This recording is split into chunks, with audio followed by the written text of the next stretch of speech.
So recently we parted ways with one of our corporate companies. We just had, it was a long time coming, just disagreeing on a lot of things, but we had a whole room designated for that company, and we emptied that room out of all of their stuff. And now what's really cool is we're turning this room now into like a private reserve. So all the material that's like hard to get or becoming harder to get, I'm just kind of filling this room with it, and then it's going to get packed. So basically all the best of the best material that we currently have coming out is getting stored here. This is the best of the best quality material. You know, like this guy is in here. That's a beautiful piece. A lot of this stuff I'm not totally even sure. I haven't gone through this room yet. I know my brother has been largely in charge of filling these shelves with stuff, but like this is just stuff that probably wouldn't go out on a table just because the quality of it is so high. But I will go through it and I will keep a handful of stuff. Like this is like the best of the best quartz, which is becoming so hard to source. So I'm holding on to a lot of quartz right now, especially high quality quartz, because it's becoming very difficult to sort. So if you come in here and you see high quality quartz, you better buy it because it's becoming very difficult to source. And you know, there's the bucket of carnelian. Carnelian was super trending. It still is. So I have customers that come in once in a while, and I want to make sure that I have some carnelian for them, especially if I genuinely want to help them. We have some carnelian back stock for people. Also have, I think all the moldavite is gone. Look at the quality of this labradorite. I don't know if you can get that, but this is insane labradorite, which also is becoming very difficult to source. The mines are producing extremely small quantities of labradorite right now in Madagascar. So holding on to really good quality lab is not a bad idea either. Some of this I'm looking at it and I don't know why it's here, but like this totally makes sense. This is like coxonite pine. This is super nice. This thing is really cool. It's like a double-sided geode. These are all bonsai trees. So a story about the bonsai trees real quick. There was a guy who was hand-making bonsai trees for many years. Really good at what he did. He retired. This is like kind of the last of his stuff, and I've been like holding on to it and to some degree of a sentimental value. And the new stuff that's coming in I've been selling, but this is his like the end of what he had made. If you've been into the warehouse, you've seen my 7-foot crystal quartz gem tree that he made by hand. Which people try to buy from me all the time, just not in a rush to sell that thing. And then I can see Max pulled this piece. This is insane. This is like a keeper. Like I actually, he knows that I'm going to keep this. This is like a naturally terminated tourmaline. This is extremely rare formation. I can see why he pulled that. He's got like really high quality optical calcite. So there's two types of, there's optical calcite and then there's Iceland spar. Optical calcite comes out of China. They actually cut and shape it, but Iceland spar actually is real deal calcite. It's what the Vikings used to find Europe. Celestite mines are dwindling down too, so we've been pulling a lot of the better quality celestite just to hold on to it for the rainy day when things are really difficult. I can see he's got some Bolivian amethyst points down here. He's got like really nice quality top polished points. So yeah, instead of this room now being designated to that company that we used to work for, it's now designated to housing like the premium stuff. And then eventually, once I go through it, we'll pack up half of this. The other half of it will get sold.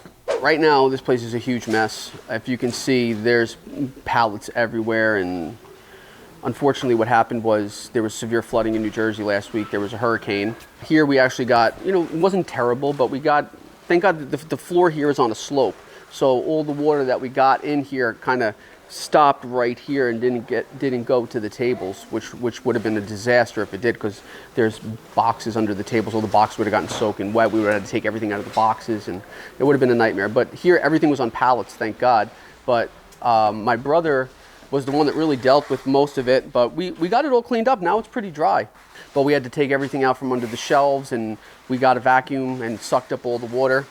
So yeah, this is where most of the water had culminated, was under here. So we had to pull all the pallets out from underneath and suck up all the water. And you know, we also have leaking too. So it was tough because there was water coming in from the bottom and also coming from the top over here. So like, yeah, these were boxes that were on the floor. But thank God, mostly everything was on pallets. So it wasn't really that bad here. Some people got like annihilated their houses were underwater, people's cars were floating around. It was crazy. Now we just have to check everything and clean everything very well, make sure that no mold appears, because we've had some mold issues in the past, but hopefully that doesn't happen this time.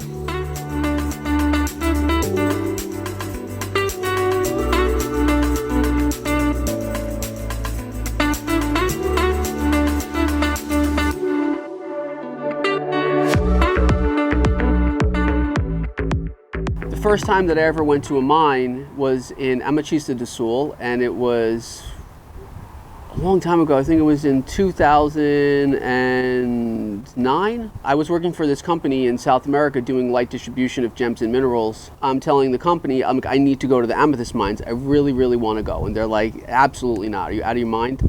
And I'm like, why is it a big deal? And they're like, well, first of all, you got to go through the indigenous reservations where, like here we have Native Americans that live on reservations. Over there they have also natives that are living on reservations, and there's no rules whatsoever, and it's wild, wild west stuff. And also I'm an American, and Americans don't just go traveling around over there, from what I understood. Anyway, I convinced them that I'm like, I want to go. I'm here, I need to go. Send me over there. They were pretty adamant about me not going, but I was not taking no for an answer.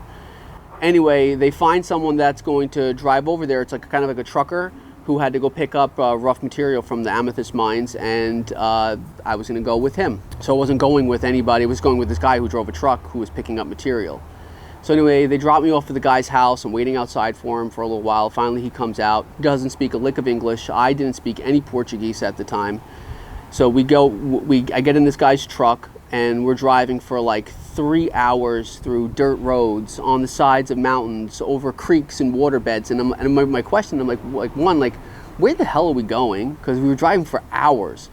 And the whole time he's talking to me in Portuguese. I don't understand a word he's saying. I'm like, I'm like, okay. And I have no idea what this guy's saying. We're through the middle of nowhere, and I'm like, how is this guy gonna pick up all this material and drive it back? Because we're literally driving through dirt roads and on the sides of mountains. Like, this is really dangerous. So I started getting a little skeptical. We eventually pull up to this little shed in the middle of nowhere. It's like surrounded by forest. And I'm like, this is it. They're gonna harvest my organs or something like this. I really genuinely was crapping my pants. So the guy gets out of the truck, and I'm still in the truck, and I like lock the doors on both sides of me, and I'm like sitting in the truck, and I'm like, these two guys come out of the shed, and now the guy who drove the truck plus the two guys are standing there staring at me for, it was like 15 minutes, and I wouldn't get out of the car. And they're like looking at each other like, what the hell is this guy doing? And eventually after 15 minutes, I'm like, if they were gonna do something to me, they would have ripped me out of the car already. So finally I unlock the door, I get out of the car, so they didn't chop me up or harvest my organs. But I was the first American that they had ever met. And a lot of times I hear people say like, oh, this guy has mining contracts or this and that. I'm telling you, I've been to a lot of mines. When they see me, it's like an alien landed. They've never seen an American before, especially in remote locations. Maybe there's Americans going to manufacturing or distribution plants, but it's actually to the mines is very, very uncommon. And from what I understood, the mine that we were at, which I now know because I've been to that mine many times, I was the first American they had ever seen. So they were like, people came out of the mines and their families came to meet me, and I was like an alien to them. And put that on top of that, I'm a vegetarian, so they wanted to have this big lunch for me, and they literally go and they slaughter a rabbit and a cow and a chicken. And I'm like, I'm a vegetarian, I don't eat any of this stuff. The one guy gets on his Vespa and drives an hour and a half to go get me a piece of fish. I don't eat fish either at the time. He comes back after 3.5 hours with a piece of fish for me. Like, what a amazing human being. I ate the fish. Long story short, I had no choice. I was like, wow, thank you so much, and I ate the guys. It was one of the best meals I've ever had in my life. They cooked it on like this wood burning grill, and yeah, since then I've been back to that. I've been to the mines hundreds of times.